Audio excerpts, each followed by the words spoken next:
Hi, I'm Sarah. Today, I'm going to read you the story of Debbie, which is titled like this. My rich aunt left me everything, a big house and $3 million. My parents, who abandoned me 10 years ago, suddenly showed up at the will reading. We're your guardians, they smiled. But when my lawyer came in, they turned pale. Well, let's go. I'm sitting here in my aunt's house, trying to process everything that happened 2 days ago. The funeral feels like a blur now, but I keep thinking about how I got here in the first place. I guess I should start from the beginning, 10 years ago, when my whole world changed. My name's Debbie, and I'm 18 now. But when I was 8, I lived with my parents and two older brothers in Alabama. My brothers, Jake and Connor, were 14 and 15 back then. And honestly, they were pretty much the center of my parents' universe. Mom and Dad were always driving them to football practice, paying for their equipment, going to their games. They had this whole routine where everything revolved around the boys. Don't get me wrong, my parents weren't abusive or anything. They fed me, made sure I got to school, bought me clothes when I needed them, but it was like I was just there, like background noise in their real life. While they were cheering at Jake's games or helping Connor with his college prep stuff, I was usually just sitting in my room, reading or watching TV alone. But I didn't really understand how bad things were until that night when I was 8. I couldn't sleep because it was really hot. So I went downstairs to get some water. That's when I heard Mom and Dad talking in the living room. They were speaking quietly, but I could hear them from the hallway. "We can't keep going like this, Mike," Mom was saying. "The mortgage payments are killing us, and with your job situation getting worse." "I know, Linda, I know." Dad sounded really stressed. "3 kids is just too much right now. We can barely afford Jake and Connor's sports fees, and there's no way we can pay for college for all 3 of them. We need to do something," Mom said. "We need to figure out a solution." "What are you thinking?" Dad asked. "Well, your sister Margaret has that big house in Arkansas. She's been alone since her divorce, and she always asks about the kids when she calls, maybe." I didn't really understand what they were talking about. I mean, I knew we didn't have a lot of money compared to some of my classmates' families, but I didn't know things were that bad. And I had never even met Aunt Margaret. Dad barely talked about her, except to mention she lived far away and worked for some big company. I went back to my room that night and didn't think much more about it. Kids that age don't really process conversations like that properly. I figured they were just worried about bills, like all adults seem to be. About a month later, school ended for summer vacation. I was excited because I thought maybe we'd do something fun as a family, but instead, Mom and Dad told me we were going on a road trip to Arkansas to visit Dad's sister. The drive took forever.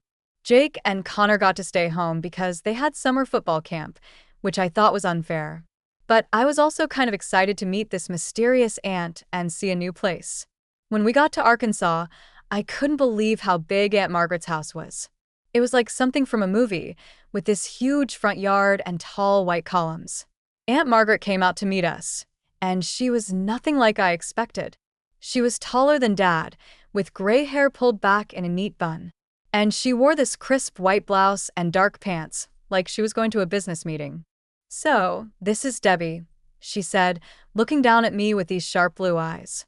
But then she smiled, and her whole face changed. "Hello, sweetheart. I've been looking forward to meeting you for a very long time." She seemed kind of strict and serious, but there was something warm about the way she looked at me, like she was really seeing me, not just glancing over me to get to something more important. Dad and Mom came in with my suitcases, and we sat in this fancy living room while Aunt Margaret served us iced tea. The adults talked about boring stuff while I looked around at all the nice furniture and the paintings on the walls. Everything looked expensive and clean. After about an hour, Dad stood up and said, "Well, we should get going. It's a long drive back." I jumped up too. "Okay, let me get my stuff." But Dad and Mom exchanged this weird look. And Mom said, "Actually, honey, you're going to stay here with Aunt Margaret for a while." "How long?" I asked. "We'll see," Dad said, not really looking at me. "You'll have fun here. Aunt Margaret has cable TV and a big backyard." I started to feel scared. "But when are you coming back?" "Soon," Mom said quickly. "We'll call you." They hugged me goodbye, but it felt rushed and weird. As they walked toward the door, I ran after them. Wait, when exactly are you coming back? What about school in the fall? We'll figure it out, Dad called over his shoulder. Be good for Aunt Margaret. And then they were gone. I stood in the doorway, watching their car drive away, feeling more confused than scared at first. Aunt Margaret put her hand on my shoulder. Come on, dear. Let me show you to your room. The room she gave me was bigger than my room back home, with a canopy bed and its own bathroom. It had huge windows that looked out over the backyard, which had a pool and a garden. Under normal circumstances, I would have been thrilled. This is really nice, I told Aunt Margaret. I'm glad you like it. We'll go shopping tomorrow for anything you need to make it feel more like home. That first week was actually pretty fun. Aunt Margaret took time off work to spend with me. We went shopping, saw a movie, and she taught me how to use her fancy computer. She asked me about school and my friends and what I like to do. She actually listened to my answers and asked follow-up questions, which was new for me. But as the days went by, I started missing my family. Even though they hadn't paid much attention to me, they were still my parents and brothers. I kept asking Aunt Margaret if Mom and Dad had called. Not yet, sweetheart. I'm sure they will soon. But they didn't call. Not that week or the next week. By the time a month had passed, I was really starting to worry. School was supposed to start soon back in Alabama. Aunt Margaret, I think I need to go home soon. School starts in 2 weeks. She set down her coffee cup and looked at me seriously. Debbie, we need to have a talk. Are Mom and Dad coming to get me soon? I asked, even though I already knew the answer wasn't going to be what I wanted to hear. She took a deep breath. No, sweetheart. They're not coming back. Your parents have decided that they can't take care of you anymore. They've officially given up their parental rights, and I've adopted you. That means I'm your legal guardian now. You're going to live with me permanently. The words didn't make sense at first. I kept waiting for her to say she was joking or that there was some mistake, but she just sat there, looking sad but determined. I started crying then. Not the angry kind of crying, but the deep hurt kind where you can't catch your breath. Everything I thought I knew about my life was falling apart. Even though my parents had never paid much attention to me, they were still supposed to be my parents. They weren't supposed to just give me away. What about Jake and Connor? Did they give them away, too? No, they kept your brothers. That hurt worse than anything. They kept Jake and Connor, but not me. I wasn't worth keeping. I cried for 3 days straight. Aunt Margaret was really patient with me. She brought me food and tissues and just sat with me when I needed someone there. She didn't try to tell me everything would be okay or that my parents had done the right thing. She just let me be sad. On the 4th day, I woke up and realized something. If I was going to live here now, I could either spend the rest of my life waiting for people who didn't want me, or I could try to build something new with the person who did want me. Aunt Margaret, I said that morning at breakfast. I don't want to think about them anymore. If they don't want me, then I don't want them either. And that's how my new life started. Aunt Margaret enrolled me in the local elementary school, and I actually liked it better than my old school. The classes were smaller, and the teachers paid more attention to each student. I made friends with a girl named Emma, who lived down the street. Aunt Margaret was nothing like my parents. When I came home from school, she wanted to hear about my day. She helped me with my homework and actually explained things when I didn't understand. She came to my school plays and parent-teacher conferences. She bought me books because she noticed I liked reading, not because it was my birthday or Christmas. Her job was really interesting, too. She worked as a financial director for this big company, and sometimes she'd explain what she did. She was really smart about money and taught me how to save my allowance and why it was important to understand how much things cost. The years went by pretty fast. I got good grades, played soccer for a while, and took piano lessons. Aunt Margaret and I developed this routine where we'd cook dinner together and watch old movies on weekends. She'd tell me stories about when Dad was young, though she never talked much about him as an adult.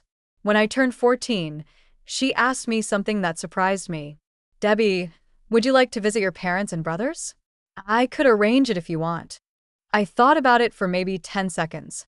No, they never called or wrote or asked how I was doing. Why would I want to see them now? Sometimes people change, and maybe they regret their decision. If they regretted it, they would have tried to contact me by now. It's been 6 years, Aunt Margaret. 6 years, and not even a birthday card. She nodded. I think you're right, but I wanted you to know the option was there. That was the last time we talked about them for a long time. Life was good with Aunt Margaret. She was strict about some things like grades and chores, but she was also fair and actually cared about what I thought and felt. When I turned 16, everything changed again, but this time it was Aunt Margaret who got hurt. She started feeling really tired all the time and losing weight.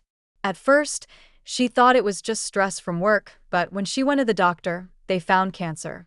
I remember the day she came home from getting the test results. She sat me down in the same spot where she told me about my parents. I have some bad news, Debbie.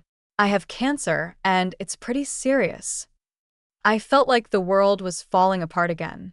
Are you going to die? I don't know yet, but I'm going to fight it as hard as I can. I'm going to quit my job so I can focus on getting better. What about money? What about the house? Don't worry about that. I've saved plenty of money over the years, and I have good insurance. We'll be fine. The next 2 years were the hardest of my life. Aunt Margaret went through chemotherapy and radiation. Sometimes she felt okay, and we could do normal things, but other times she was really sick. I learned how to cook real meals and take care of the house. I drove her to appointments as soon as I got my license. The cancer went away for a while when I was 17, and we both thought maybe we'd beaten it.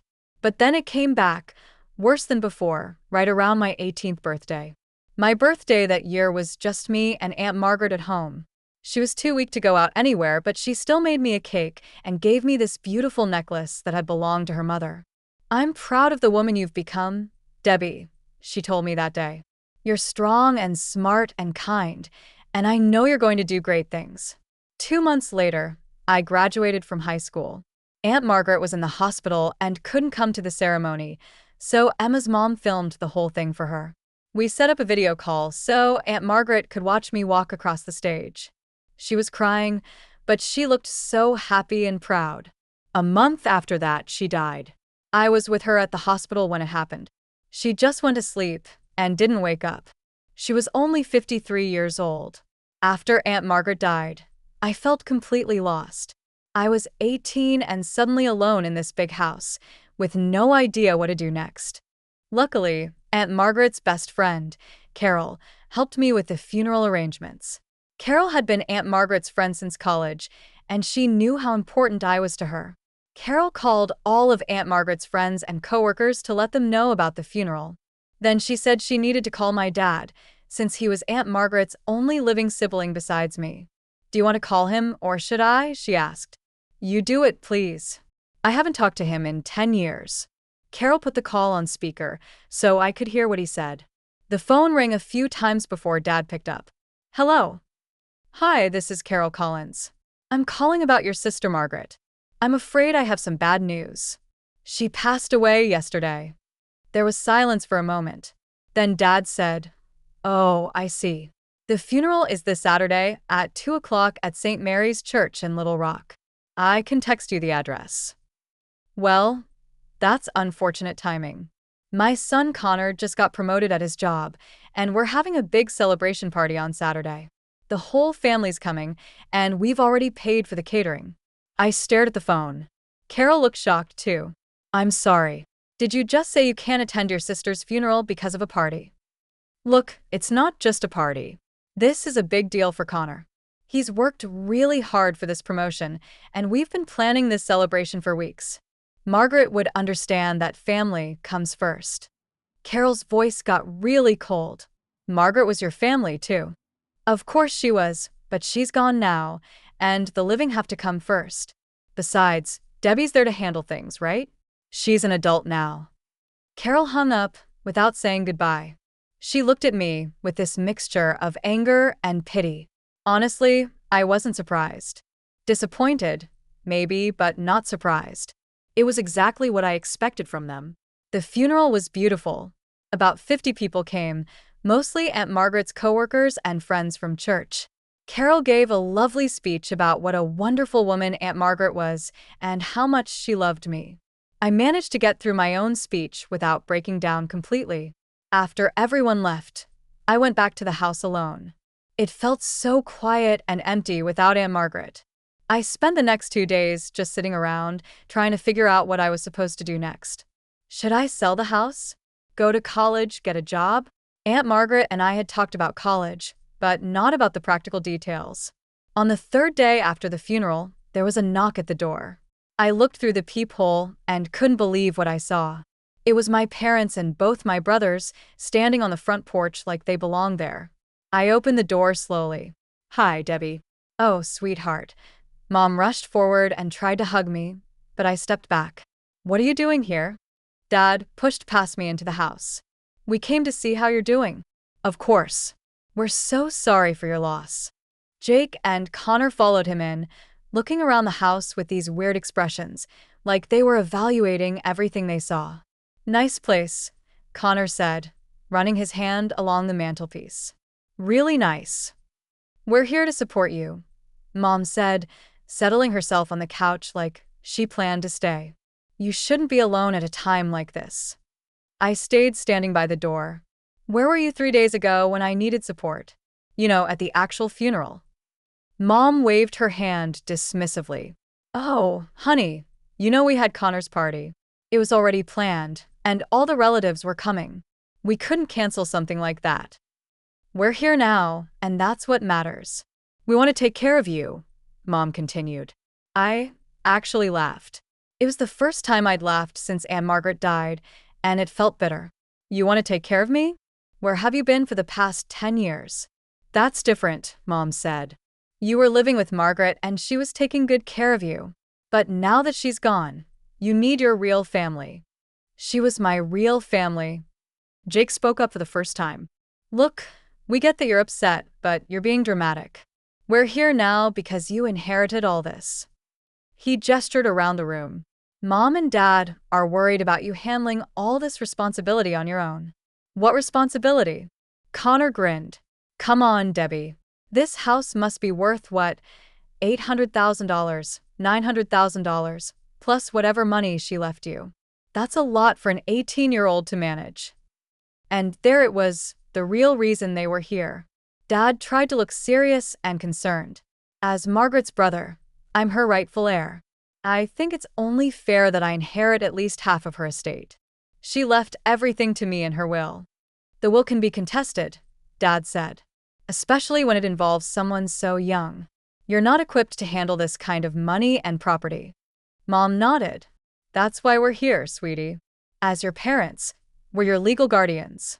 That means we can help you manage your inheritance responsibly." They were all looking at me with these fake concerned expressions, but I could see the greed in their eyes. They thought they had me trapped. "Get out," I said quietly. Right now. "Debbie, don't be ridiculous," Mom said. "We're not leaving. You need us." Jake and Connor exchanged looks and headed toward the stairs. "We'll just pick out some rooms while you guys talk," Jake said. That's when I knew I needed help. I went to my room and found the business card that Aunt Margaret's lawyer had given me at the funeral. She told me to call him if I ever needed anything. I definitely needed something now. I dialed his number, and he answered on the second ring. "Mr. Patterson, this is Debbie.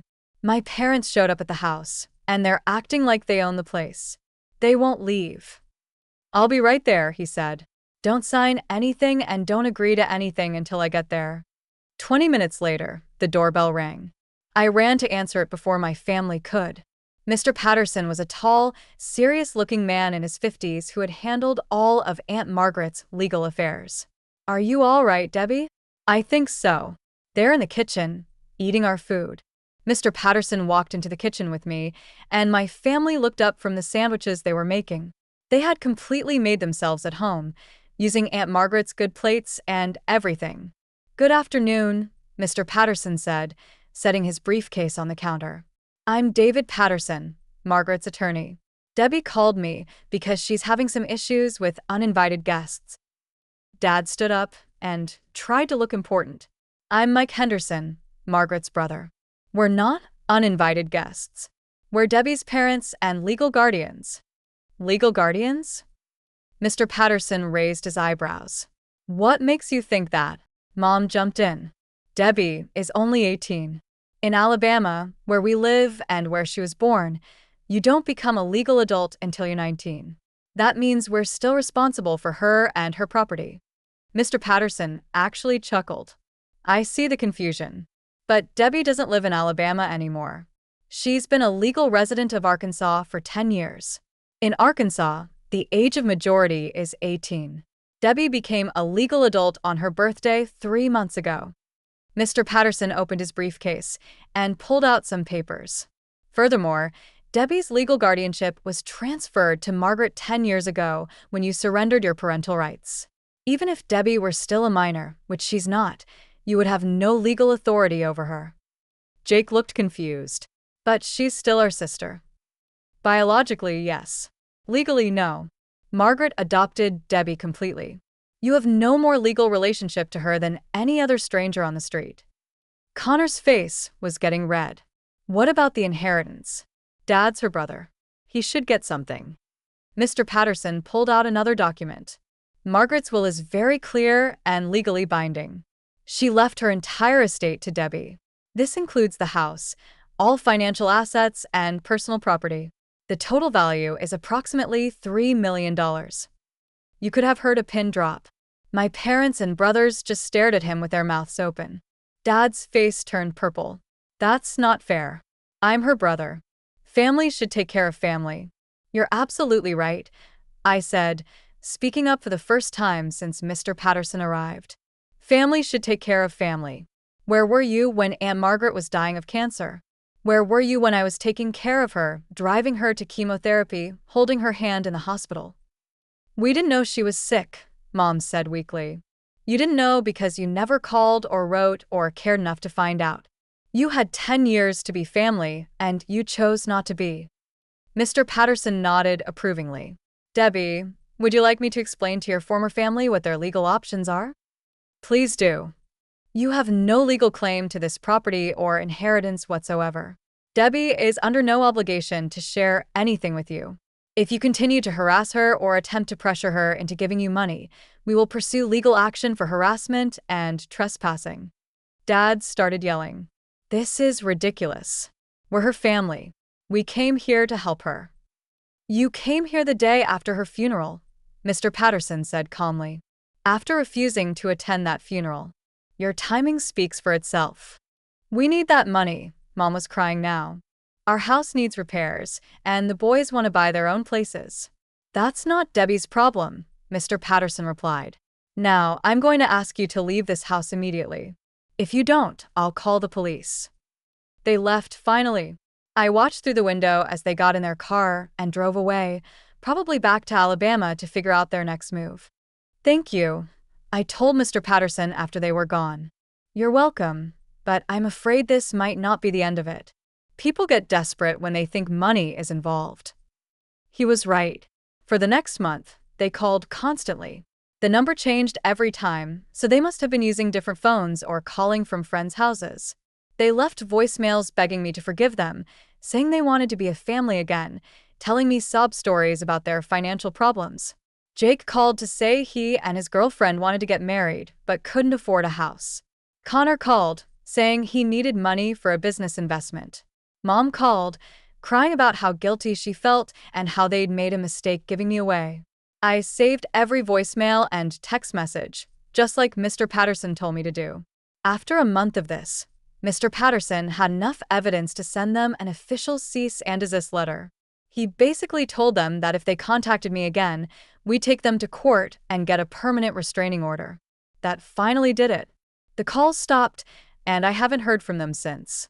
Now, I'm in college, studying to be a financial analyst, just like Aunt Margaret was.